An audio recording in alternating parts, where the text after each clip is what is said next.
The sound of heavy metal doors echoed through the cold hallway as the guards escorted a new group of inmates into Redstone Correctional Facility, one of the toughest prisons in the country.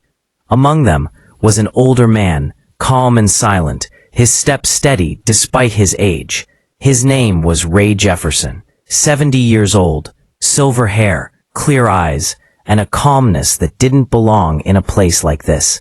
Most men who entered Redstone were loud, angry, or terrified. But Ray didn't flinch. He didn't curse. He didn't look around. He simply carried himself with quiet strength, like a man who had already seen too much of life's chaos. The guards exchanged glances. They'd seen hardened criminals before, but this man was different. When the cell door clanged shut behind him, Ray placed his small bag on the cot and looked around. The cell was damp, cold, and smelled of iron. His cellmate, a muscular man covered in tattoos named Tyrone, leaned against the wall with a smirk. "You lost, old man?" Tyrone asked, sizing him up. "This ain't no retirement home." Ray didn't respond immediately. He sat down slowly, meeting Tyrone's gaze with calm eyes. "I'm right where I need to be," he said softly. That one line caught Tyrone off guard. Nobody ever spoke like that in here. Not with peace, not with control. Tyrone laughed, shaking his head. "All right, preacher. Just don't snore too loud." For the next few days, Ray kept to himself. He read, wrote in a small notebook, and helped clean the cell block, even when no one asked. Most inmates ignored him, but a few began to notice. He moved differently, like a man who wasn't trapped, even though everyone else was. Then, one afternoon, everything changed.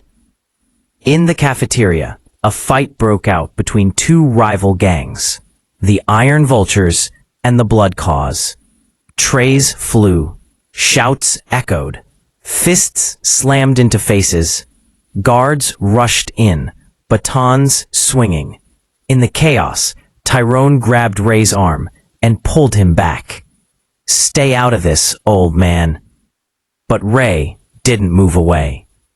His sharp eyes followed one inmate, Rico, a young gang leader with anger burning through his veins.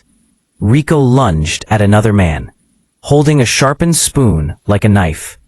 In one swift move, Ray stepped forward, grabbed Rico's wrist, and twisted it gently but firmly until the weapon clattered to the floor. The whole room froze. Even the guards stopped for a moment. Ray's calm, steady stance had diffused what could have been a killing. Rico turned around, fury in his eyes. "You just signed your death warrant, old man." Ray's voice was steady. "Or maybe I just saved your life." The guards dragged Rico away, but his glare stayed fixed on Ray. The cafeteria slowly returned to order, but everyone was talking about what they saw, a 70-year-old man who moved with the precision of a trained fighter and the calm of a monk. That night, Tyrone couldn't hold back his curiosity. "All right, Ray. Who are you really? You ain't no regular inmate." Ray looked up from his notebook. "Once upon a time," he said quietly, "I trained soldiers to fight. Then I trained men to think. Now I'm here to finish something I started long ago." Tyrone blinked, unsure what to make of that. "You talk like some kind of philosopher." Ray smiled faintly. "Wisdom doesn't come easy in a world that only respects violence." Days turned into weeks, and the story of the old man of Redstone spread through the prison. Some mocked him, others watched him. But there was one man who couldn't stand him. Rico, the same gang leader he had stopped. Rico ruled the east wing of the prison, and his pride had been wounded in front of everyone. He started spreading word that the old man needed to be taught a lesson. Late one night, while the guards were distracted, 3 of Rico's men entered Ray's cell quietly. Tyrone was asleep, unaware of the danger. One of the men whispered, "End him quick." But Ray was already awake. He stood before they even reached his bunk. His eyes weren't afraid. They were focused, calm, almost sad. The first man swung a blade, but Ray moved like water, smooth, precise, not wasting an ounce of energy. In seconds, the weapon was on the floor, and the man was gasping for breath on the ground. The others hesitated, seeing something they didn't understand. Ray's voice cut through the darkness. You boys don't even know why you're fighting. You think pain makes you strong? Pain only teaches you when you learn to listen. They froze. No one had ever spoken to them like that. The fight drained from their bodies. They backed away and vanished into the hallway. When Tyrone woke up, he saw Ray sitting calmly on the edge of his bed, writing again. You good? Tyrone asked. Ray nodded. Just another night. The next morning, the guards found the attackers in the infirmary, bruised but alive. Rumors spread faster than wildfire. Now, the entire prison knew. Ray wasn't just calm. He was dangerous in ways no one could understand. Warden Harris called Ray into his office that afternoon. The warden, a man hardened by years of dealing with violent criminals, looked at him curiously. You've caused quite a stir, Jefferson, he said. Inmates fear you more than my guards do. What's your story? Ray smiled faintly. My story isn't about fear, Warden. It's about peace. But peace needs to be earned. The warden frowned. You're not like the others. I read your file. Ex-military trainer, psychology degree, clean record till one incident 12 years ago. Assault. You beat a man half to death. Ray's eyes darkened. He hurt someone I loved. The warden leaned forward. And you've been paying for that ever since. Ray didn't answer. He didn't need to. As he left the office, the sound of doors closing behind him echoed through the corridor. But this time, it didn't sound like punishment. It sounded like destiny calling again. And somewhere in the distance, Rico's voice echoed through the halls. The old man's time is coming. Ray stopped walking for a moment, looking down at his hands. Hands that had trained soldiers. Hands that had once protected the innocent. Hands that had taken life. He whispered quietly to himself. Maybe it's time they learned what real strength means.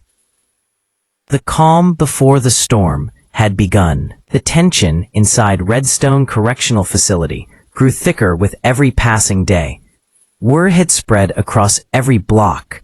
Rico's crew was planning to take out the old man. Even the guards whispered about it during their rounds, trying to guess who'd make the first move. But Ray Jefferson remained the same, quiet, calm, and unbothered. Every morning, he woke up before sunrise, knelt beside his bunk, and stretched slowly, his breathing steady and measured. Tyrone often watched from his bed, shaking his head in disbelief. Man, you act like this place is some spa retreat, Tyrone said one morning. Ray smiled. Every place can be a place of peace if your mind's strong enough. Tyrone scoffed. Yeah, right. Try telling that to Rico's boys. They've been watching you since breakfast. Ray didn't respond. He just stood up, adjusted his shirt, and walked out of the cell. When the door buzzed open, there was no fear in his stride, only purpose. That day, he volunteered for kitchen duty. Most inmates avoided it because it meant being surrounded by knives, boiling water, and angry guards. But Ray didn't mind. He moved quietly, serving food, washing dishes, and greeting every inmate who passed by. At one point, a young inmate named Luis, barely 20, approached the counter. He looked nervous. They say Rico's gonna, take you out tonight. Ray looked up from the tray of potatoes, his calm eyes soft but focused. And what do you believe, son? Luis hesitated. I don't know, sir. I just don't want to see anyone get hurt. Ray nodded. Then don't feed the violence. Stay out of it. Luis nodded back, though his hands still trembled as he walked away. Later that afternoon, the storm began to form. Rico and his two closest men, Drake and Santos, huddled near the yard fence, their voices low. "Tonight," Rico said with a cold smirk, "no more speeches from that old man. We end it." Santos frowned. "You sure about this, boss? The guard's already on edge." Rico glared at him. "I don't care. No one embarrasses me in front of the whole prison and walks away alive." That night, the lights dimmed early. The entire East Wing felt restless, like everyone could sense something coming. Ray sat on his cot, reading an old, tattered book, Meditations by Marcus Aurelius. He underlined one line softly with his pencil. "You have power over your mind, not outside events. Realize this, and you will find strength." He closed the book slowly, then looked toward Tyrone.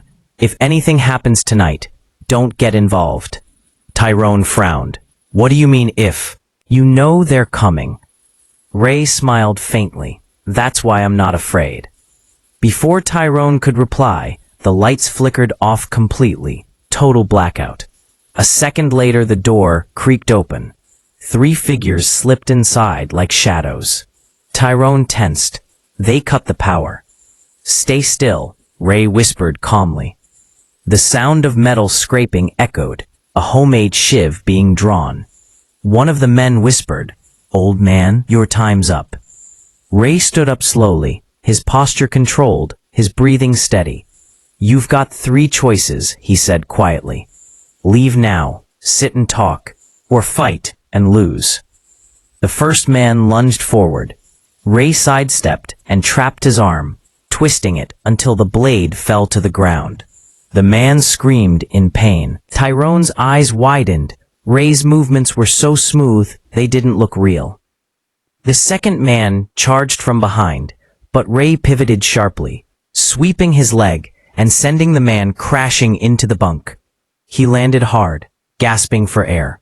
Finally, Rico stepped forward, his voice filled with hate. "You think you're some kind of hero? You're nothing but a washed-up old fool."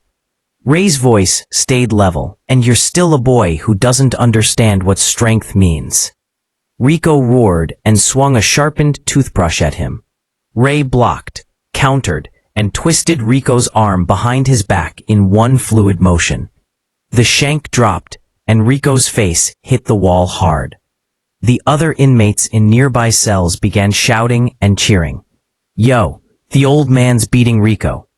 The noise brought guards running. When they burst in, they found Rico and his men on the floor. Not dead, not bleeding, just completely disarmed. Ray stood still, hands open, breathing normally. The guards dragged everyone to solitary, but Warden Harris had seen enough on the security cameras. He ordered Ray to be brought to his office again. When Ray arrived, the warden stared at him for a long time before speaking. "You could have killed them. You didn't." Ray sat quietly across from him. "Killing doesn't fix people, Warden. Teaching does." The warden leaned back. "Teaching? You think you can fix animals like these?" Ray's eyes sharpened. "They're not animals. They're lost. I've seen men worse than them change. You just have to show them another way." The warden raised an eyebrow. "You really think you can do that?" Ray nodded once. "Give me a chance." For a long moment, the warden said nothing. Then, almost reluctantly, he smirked. "Fine, you've got 1 week. I'll let you talk to the East Wing. Rico's block. If I see any trouble, it's over." Ray stood up slowly. That night, back in his cell, Tyrone couldn't believe what he heard. "You're seriously gonna teach those guys? They hate you." Ray smiled. "That's why they'll listen." The next morning, the guards escorted Ray to the small chapel at the center of the prison, a place most inmates ignored. The benches were dusty, and the stained glass was cracked.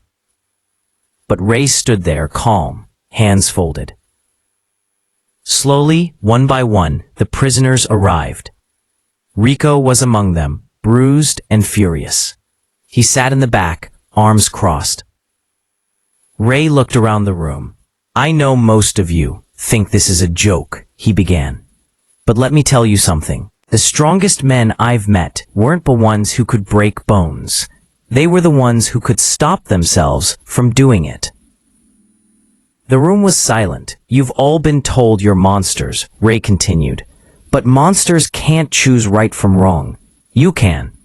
That means there's still something in you worth saving."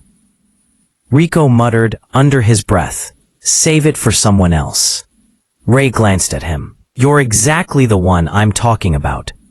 That earned a few laughs, but not mocking ones. Nervous, unsure.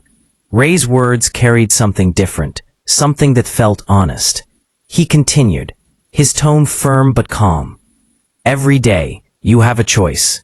You can live like animals fighting over scraps, or you can rise above this cage. You're already paying for your past. Don't waste your present, too."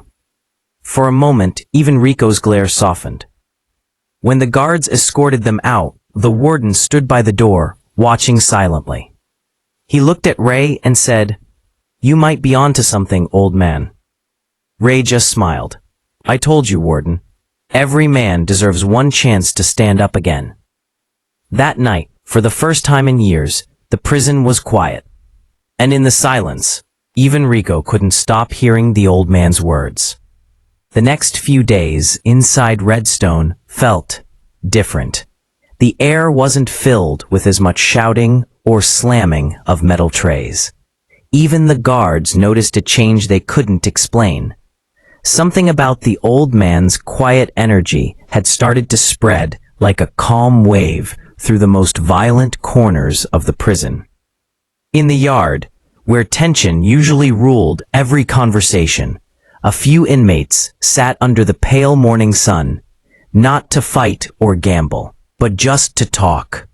Ray Jefferson sat among them, his calm voice blending with the sound of distant clanging gates. "Most people think peace is weakness," Ray said, his tone gentle but steady. "They think being angry keeps them strong. But anger's like a fire. It burns you first before it burns anyone else." One of the younger inmates, a man named Marcus, frowned. "Easy for you to say, old man. Out there, being calm don't save you from a bullet." Ray nodded slowly. "Maybe not, but being reckless gets you hit faster. I've seen too many men lose everything because they couldn't control what was inside their head." The men around him listened quietly.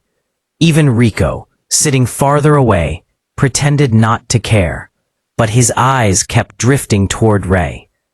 Later that afternoon, Warden Harris called a meeting with his staff. "I don't know what Jefferson's doing," he said, folding his arms. "But the fights are down 70% this week. That's not coincidence." One of the guards replied, "It's like the inmates actually respect him, sir. Even Rico's crew has been quiet." The warden leaned back, half smiling. "Keep an eye on him. If this old man can do what my men couldn't, I want to know how."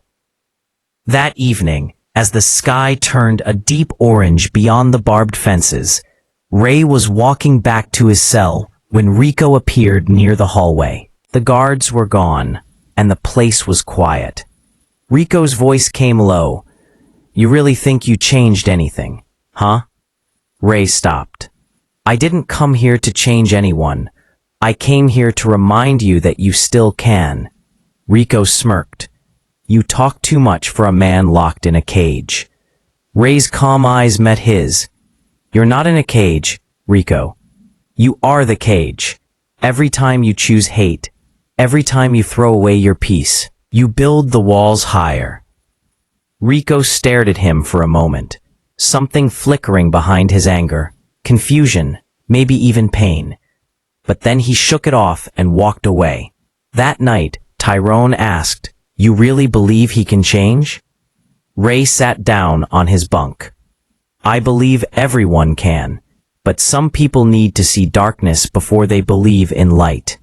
The next morning, Ray's theory was tested. During breakfast, a new inmate arrived, a huge man named Jax, covered in scars, eyes cold and hungry for trouble. He was known for breaking bones just for fun. The moment he saw Ray, he grinned. So you're the famous old man, huh?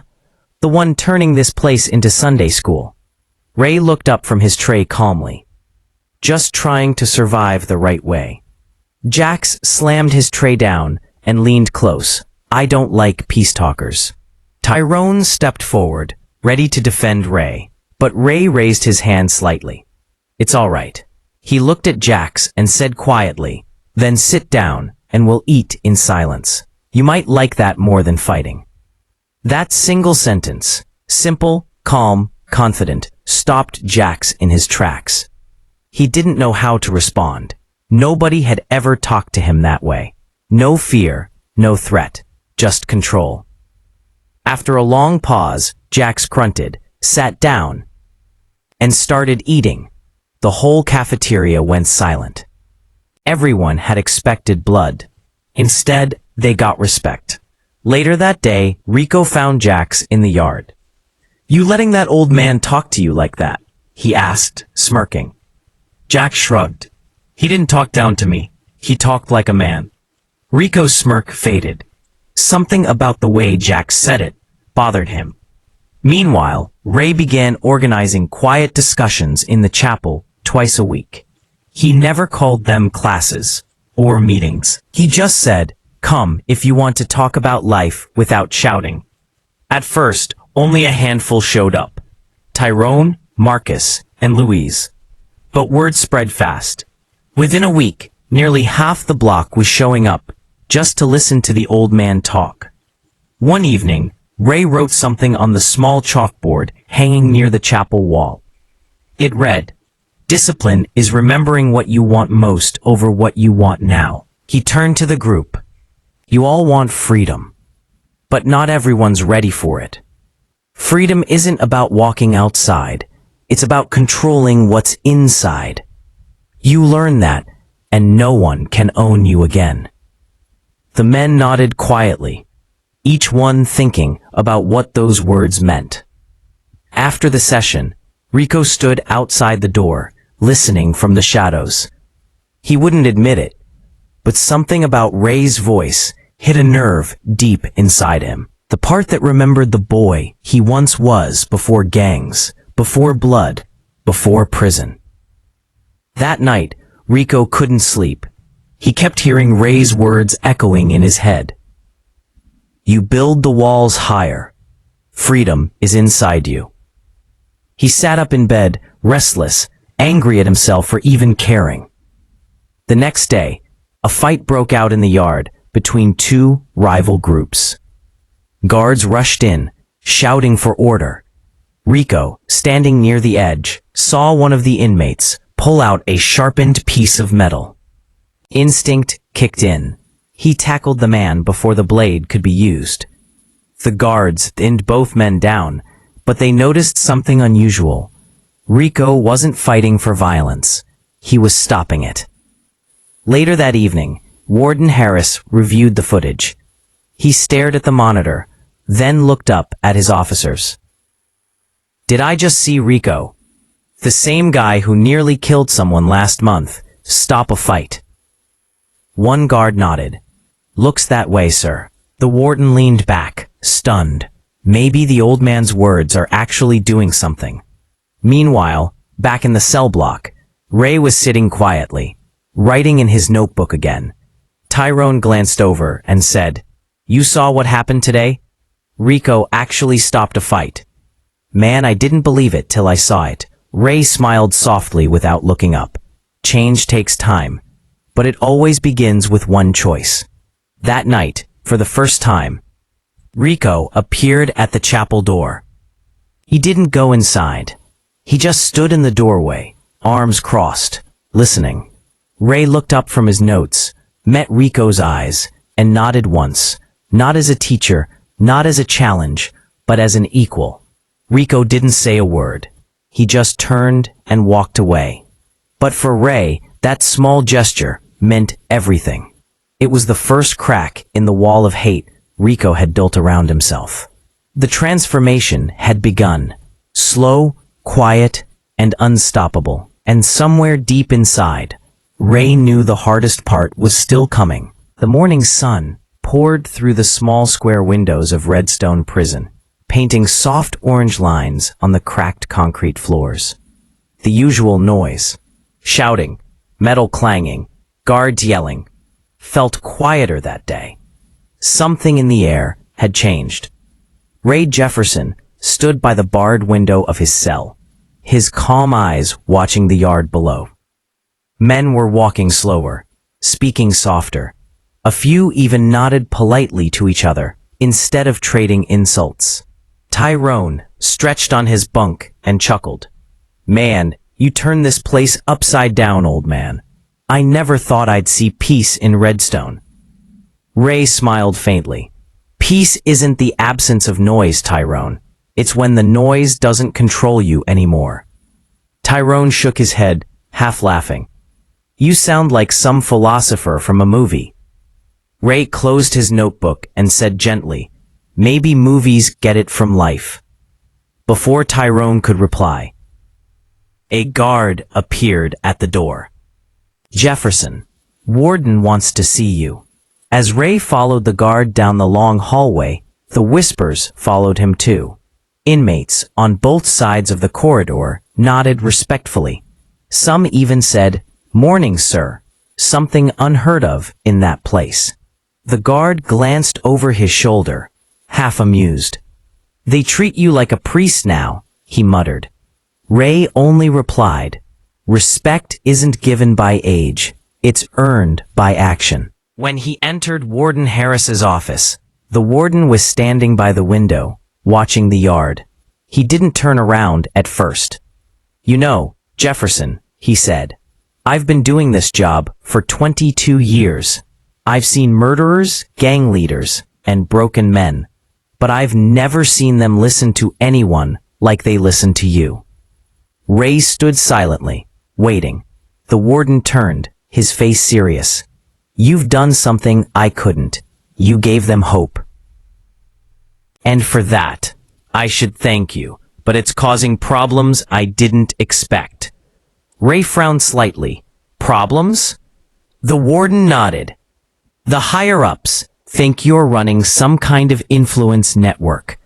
They don't believe this peace talk can happen without control. They think you're planning something." Ray's voice was calm. "I'm planning something, yes, but not what they think. I'm planning to make sure none of these men leave this place the same way they entered." The warden studied him for a long moment. "You mean redemption?" "Exactly," Ray said.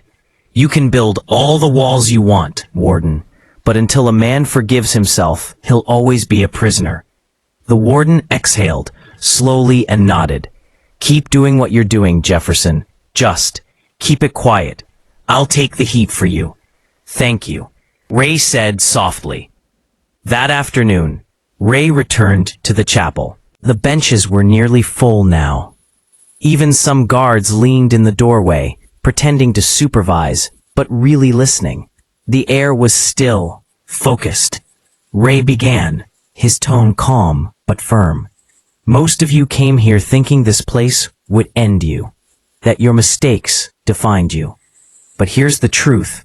A man's past doesn't chain him. His choices do. You can be better starting this second." A few murmurs spread through the crowd. Luis raised his hand nervously. What if the world outside doesn't forgive us, sir?" Ray smiled gently. "Then forgive yourself first. The world can take everything from you. Your freedom, your time, or money, but not your soul, unless you hand it over." The room was quiet. Even Rico, sitting in the back with his arms crossed, seemed to be thinking deeply. After the meeting, Rico waited until everyone else had left. He walked up to Ray slowly. You talk like a man who's seen hell. Ray looked at him evenly. I lived there once. Rico's jaw tightened. Then why do you still believe in people like us? Ray replied softly. Because someone once believed in me when I didn't deserve it, and that's what pulled me out. For a long moment, Rico didn't say anything. Then he muttered, I don't know if I can change. You already started, Ray said simply. That night, as the cells locked down, Rico lay awake staring at the ceiling. For the first time, he wasn't thinking about revenge or power. He was thinking about peace. He remembered the faces of people he'd hurt, the things he'd done. The guilt hit him like a wave. In another cell, Ray sat by the dim light of a bulb, writing in his notebook again. His pen moved slowly, as he whispered the words he wrote. Forgiveness is the strength of the brave. The weak can never carry it. Days passed. Slowly, the chapel meetings turned into something bigger. Inmates began teaching each other skills, reading, writing, even painting. The prison's art room, once dusty and abandoned, now had sketches pinned across the walls. Some drew portraits of family they missed. Others drew hope they'd never felt before. Ray would walk among them, quietly encouraging each man. Every stroke is a step forward, he'd say. One afternoon, Warden Harris walked into the art room unexpectedly. He stood by the door, watching the men working silently, paintbrushes moving gently instead of fists. A soft smile crossed his face. He approached Ray and said quietly, You've turned a prison into a classroom. Ray smiled faintly. People learn better when they're not shouting. But just as things began to feel peaceful, trouble found its way back in, as it always does. One of the guards, Officer Miller, didn't like what he saw. These criminals don't deserve this treatment, he muttered to his partner. All this peace talk's making them soft. They'll turn on us soon enough. That kind of talk spread quickly among a few bitter guards. They started making small moves to provoke the inmates, cutting meal times short, searching cells roughly, breaking personal items by accident. Tyrone came to Ray one morning, furious. They smashed Rico's drawings, man. Said it was contraband. Rico almost lost it. Ray placed a hand on his shoulder. That's exactly what they want. A reason to shut us down. Don't give it to them. But the pressure built anyway. That evening, one of the younger inmates snapped. During a random cell check, a guard shoved him hard. He pushed back, and chaos erupted. The alarms blared. Guards stormed the block, shouting orders and swinging batons. The peace that Ray had worked months to build was crumbling in seconds. Ray stepped out of his cell and shouted, his voice deep and commanding, Enough. Everything froze. Even the guards hesitated. His tone wasn't angry. It was powerful, calm, and full of authority. Stand down, he yelled again. No one wins if we go back to being animals. Slowly, one by one, the inmates dropped their weapons, makeshift blades, chair legs, anything they had grabbed in panic.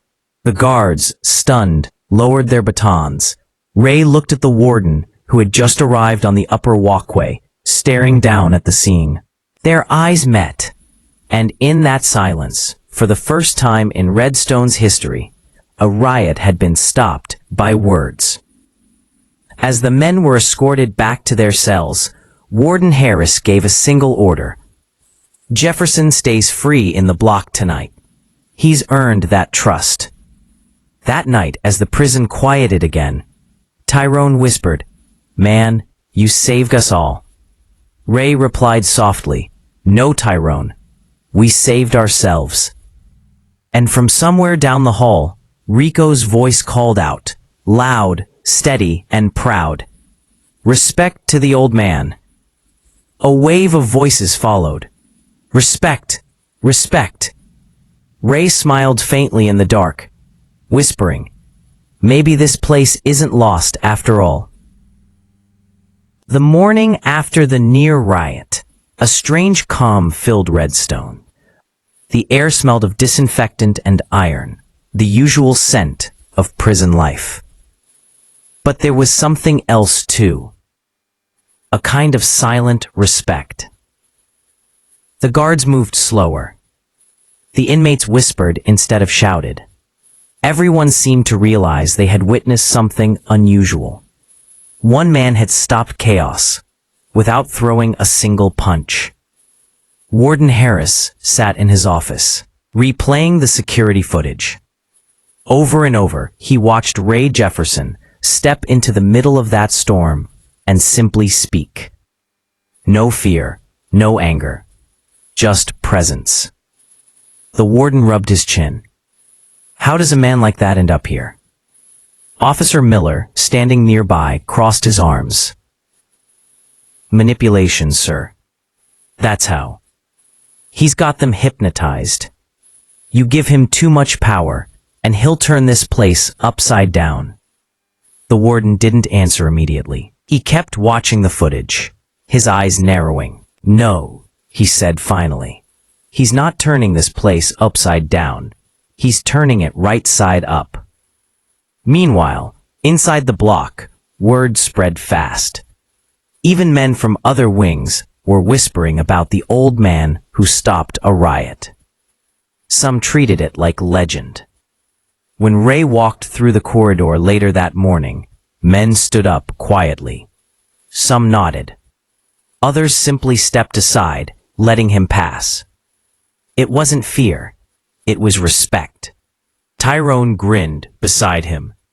You're a legend now, old man. The preacher who stopped the fire. That's what they're calling you. Ray chuckled softly. I'm no preacher. Just someone who learned to stop fighting ghosts. As they reached the yard, Rico was already waiting. His arms were crossed, but his face wasn't angry anymore. There was something softer there. Something unsure. You saved me last night, Rico said. Ray looked at him calmly. I didn't save anyone. You made your own choice not to fight. Rico nodded slowly. Still, I want in. Whatever this thing is you're building, I want to help. That caught Tyrone off guard. You serious, man? You were trying to kill him a month ago. Rico smirked faintly. Yeah, and he could have killed me, but he didn't. Guess I owe him one. Ray extended his hand. You don't owe me anything, son. But if you really want to help, start by learning to forgive yourself. Rico hesitated, then shook his hand, firm and honest. It was the handshake of two men who had been through fire and finally stepped out on the same side. That handshake didn't just change them. It changed the whole block. From that day, Rico became Ray's right hand in the peace circle, as the inmates called it. Together, they led morning talks in the yard, small discussions in the cafeteria, even moments of silence before lights out. In one session, Ray stood before a group of 20 men, with Rico sitting beside him. The world thinks we're broken, Ray said, but maybe we're just unpolished. You ever seen a diamond before it's cut? It looks like a rock, but inside, it's light waiting to come out. One of the younger inmates, Deshaun, raised his hand. So what do we do when people still see us like rocks, not diamonds? Ray smiled softly. Then we shine anyway. The light isn't for them, it's for us. The men nodded quietly. Even some of the toughest inmates were wiping their eyes. After the session, Rico caught up with Ray near the laundry room. You ever think about what you'll do when you get out? Ray paused, folding a shirt neatly.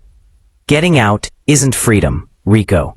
Walking out of here doesn't mean you're free if your mind's still locked up. Rico frowned. You mean you're not planning to leave? Ray smiled faintly. I'll leave when I've finished what I came here to do. That answer stayed in Rico's mind all night. But not everyone was happy with how things were changing. Officer Miller, still bitter, watched the transformation unfold with growing frustration. He whispered to another guard, "You see this? The inmates listen to him more than they listen to us. One day, he'll use that against us." The other guard shrugged. "He's keeping the peace. Let him." But Miller wasn't done. He wanted control back, and he was ready to push things until they broke. A few nights later, Miller led a random search in Ray's block. He flipped bunks, tossed notebooks, and smashed personal items on purpose. When he reached Ray's cell, he found the old man sitting quietly on his bed, writing. Miller smirked.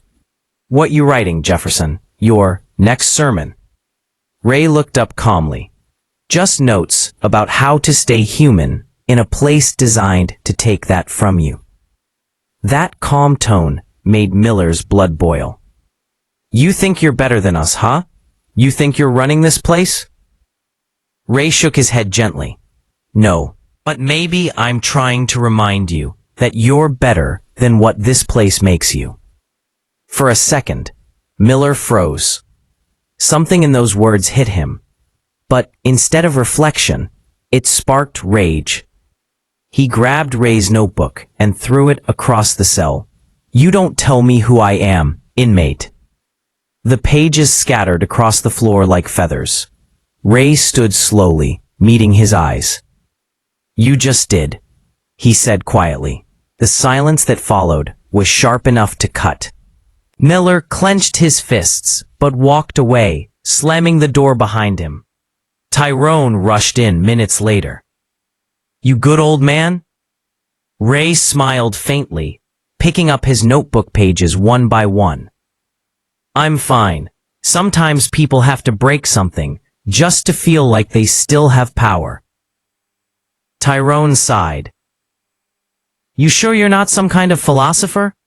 Just a man who's tired of watching people destroy what they can't control." Ray replied. The next morning, Rico found out about what happened. He wanted revenge. "We can't let that slide, Ray. He disrespected you." Ray shook his head. "That's his battle with himself, not mine. Don't carry someone else's anger. It'll burn you too." But Rico was fuming. "You keep talking about peace, but peace don't work with men like him." Ray looked him dead in the eyes. "Peace doesn't mean weakness. It means knowing when to fight and when to walk away." Rico paced for a while, breathing hard. Then slowly, his shoulders dropped. "You're right, but it ain't easy." Ray smiled gently. "If it were easy, everyone would do it." That conversation became the foundation for the next big lesson in the peace circle. Strength in stillness. Ray told the men, "Anyone can throw a punch. Few can stop one. The world's full of loud people trying to prove they're strong. But the real strength is silent.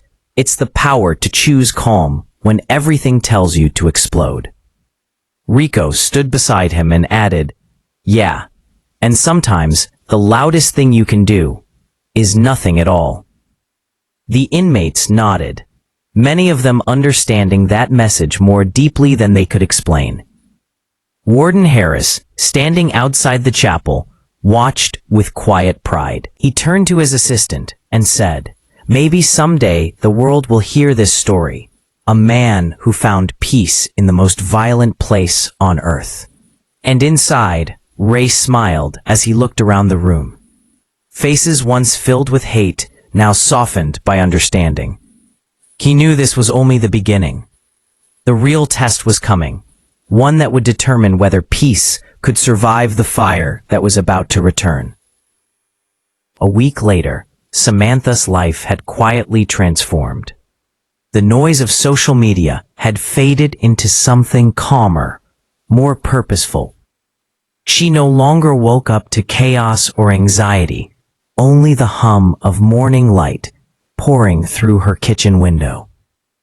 She had officially accepted the offer from the Haven Foundation, an organization dedicated to workplace ethics and community service. It wasn't just a job. It felt like a mission. On her first day, she entered the office, bright, modern, and full of life. Volunteers and staff members moved with energy, posters on the walls showing words like dignity, empathy, courage. A cheerful receptionist waved her in. "Welcome aboard, Ms. Reed. We've been waiting for you." Samantha smiled warmly. "Please, just call me Sam." The woman laughed. "You're already famous around here." That line still made Samantha uncomfortable. She didn't feel like a hero, just someone who refused to look away when kindness mattered most. Her new supervisor, Daniel Hayes, met her with a firm handshake. "We're thrilled to have you. The board believes your story has opened an important conversation, and we'd like you to help us lead our new campaign." "Campaign?" she asked curiously. Daniel nodded. "It's called Human First. We want to push for workplace reform, policies that protect employees who act with compassion instead of punishing them. Your experience makes you the perfect voice for it." Samantha felt a quiet sense of pride building in her chest. "Then, let's make it count." Over the next few weeks, she threw herself into the work. She met with policymakers, spoke at schools, and visited small businesses that wanted to change their ethics culture. Everywhere she went, people recognized her, not as the woman who was fired, but as the woman who stood her ground. In one community event, a young girl nervously approached her after the talk. "Miss Samantha," she said shyly, "my mom said you're brave. She got fired once too, for standing up for someone at work." Samantha knelt down, smiling. "Then your mom's brave too. People like her make the world better." The girl grinned. "I want to be brave too." Samantha felt her throat tighten a little. "You already are," she whispered. Moments like that reminded her that the fight had never been about winning a court case. It was about planting courage in others. Meanwhile, Mr. Collins had taken a different path. After losing his position, his home, and nearly all of his professional connections, he drifted from one rejection to another. The world that once admired his authority now turned its back. He stared at the reflection of his face in the black TV. A man he barely recognized anymore. He thought about calling her, maybe apologizing. But his pride still whispered louder than his guilt. So instead, he poured himself another drink and muttered, "She ruined me." But even he knew deep down, he'd done that himself. Back at the foundation, Samantha sat at her desk late into the evening, reviewing draft proposals for the Human First campaign. Grace walked in, holding 2 cups of coffee. "Still here?" Grace said with a smile. "I thought you'd have gone home hours ago." Samantha laughed softly. "I guess old habits die hard, but this feels different. This time, I'm staying late for something that actually matters." Grace sat beside her. "You've come a long way, Sam. Remember that first night we met? You were terrified about speaking up. Now you're changing policies." Samantha leaned back, looking thoughtful. "I think I just stopped being afraid of losing things. Once you lose everything and survive, you stop letting fear control you." Grace nodded. "That's what makes you powerful." They sat in comfortable silence for a while, the city lights flickering through the windows. Finally, Grace said softly, "There's a story circulating online. Apparently, Collins checked into a rehabilitation program. Maybe he's trying to fix himself." Samantha looked down for a moment. "Good. Everyone deserves a chance to change, even the people who hurt us." Grace smiled gently. "That's so you. Always forgiving." "Not forgiving," Samantha corrected softly. "Just letting go." Weeks turned into months. The Human First campaign gained national attention. Companies began signing pledges to adopt better compassion-based policies. Several states even proposed new workplace ethics bills inspired by Samantha's movement. News anchors called it the kindness reform. During one major conference, Samantha was invited to speak alongside major leaders.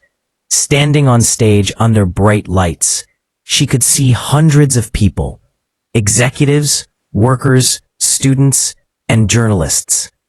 She began slowly, her voice calm and sure. There was a time when I thought doing the right thing was simple. You see someone in need, and you help. But I learned that in today's world, it takes courage to stay human. Because too often, systems reward indifference. She paused, scanning the crowd. But kindness isn't a weakness. It's a quiet rebellion, a way to remind the world that empathy is powerful.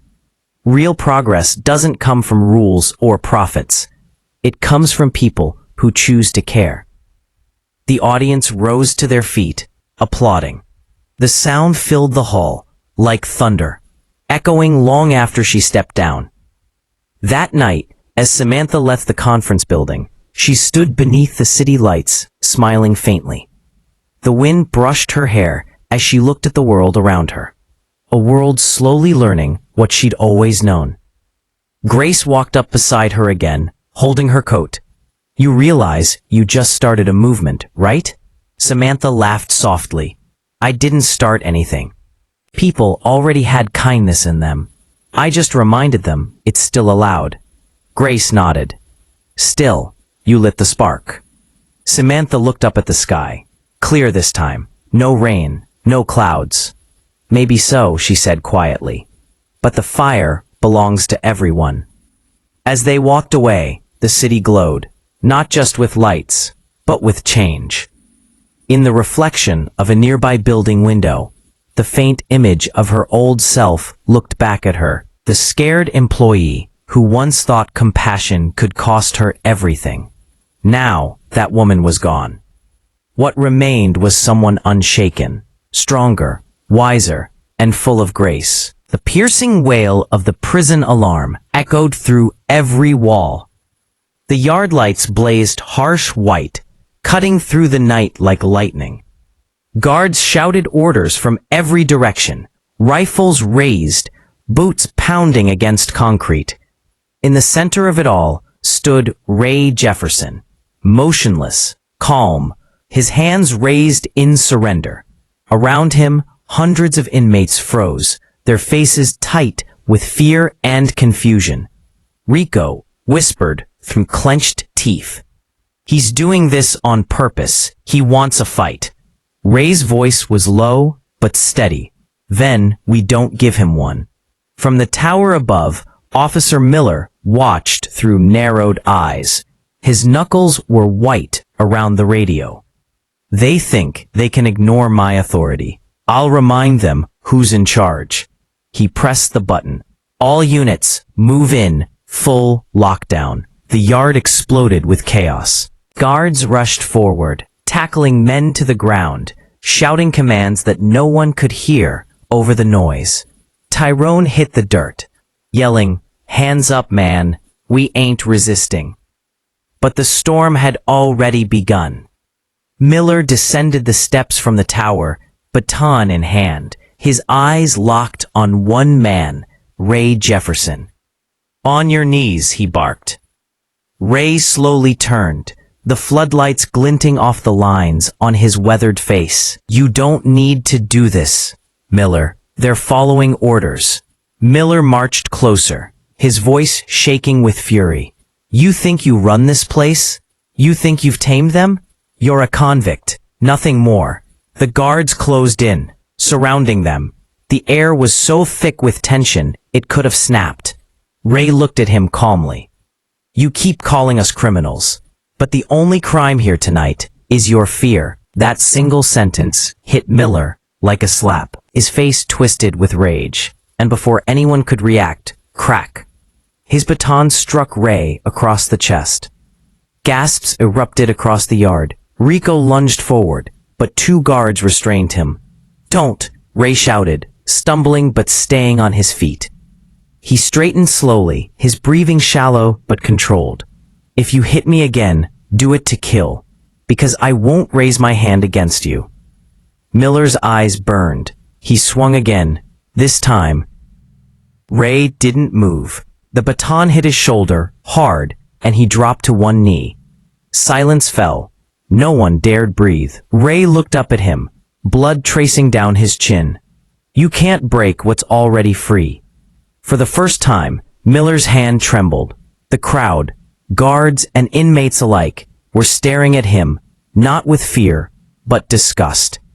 Even his fellow officers hesitated. The warden's voice boomed from the tower. Miller, stand down. But Miller didn't hear. Or maybe he didn't want to. His face twisted with years of bitterness, guilt, and pain. He raised the baton again, and froze. Ray wasn't afraid. His calm eyes met Miller's, soft but unyielding. It's not too late to stop being what the world made you, he said quietly. And that was it. Miller's hand dropped. The baton clattered to the ground. He stood there, trembling, as if all the anger that had fueled him for years had suddenly burned out. The warden and guards rushed in, pulling him back. The yard was utterly still. Ray exhaled slowly and looked around. Every inmate, even the newcomers, was watching him with something he'd never seen before in Redstone Prison. Respect that came from understanding, not fear. He smiled faintly. Now you know, he said, his voice weak but steady. Peace isn't about winning. It's about refusing to lose yourself. Then his legs gave out. Rico caught him before he hit the ground. Old man, stay with me. Don't you dare go out now. Ray chuckled weakly. I'm fine, son. Just tired. The warden knelt beside him. We're calling medical. Hold on. Ray reached out, placing a hand on the warden's arm. You don't need to save me. Just save them. His gaze shifted toward the men around him, hardened criminals, now kneeling in silence.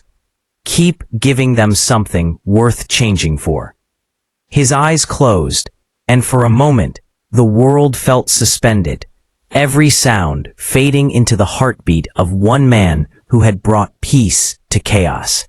The rain began to fall, soft and cleansing, washing the blood from the concrete. The yard looked different. The walls were the same.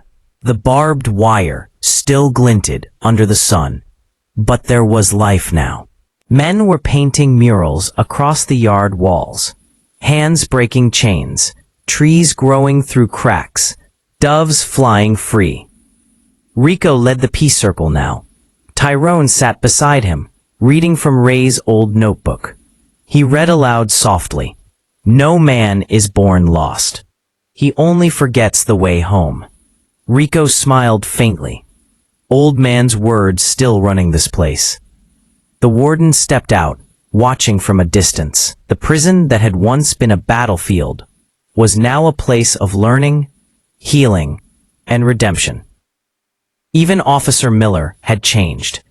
After the investigation, he wasn't fired at Ray's request, written in a final note found in his cell. Instead, he was reassigned as a counselor inside Redstone. The first day he walked into the chapel, every eye turned toward him. He swallowed hard and said, I can't undo what I did, but I can try to understand it. No one spoke for a while. Then Tyrone nodded. That's how it starts. The chapel filled with quiet agreement. That night, Rico sat alone in his cell, holding Ray's notebook. On the last page, written in neat handwriting, were the words, When the world tells you you're just a number, remember, peace is the only rebellion they can't cage. Rico closed the book, smiling. You did it, old man. You really did. He looked up at the stars through the small window, whispering, Rest easy. We'll keep it going. Outside, the moonlight spilled over Redstone's cold walls. No longer a prison, but a living monument to one man's unbreakable peace. Alright guys, that's it for today's video. If Ray's story inspired you, Don't forget to hit that like button and share this message of strength and redemption. Subscribe for more powerful stories every week. Until next time, take care and never lose faith in change.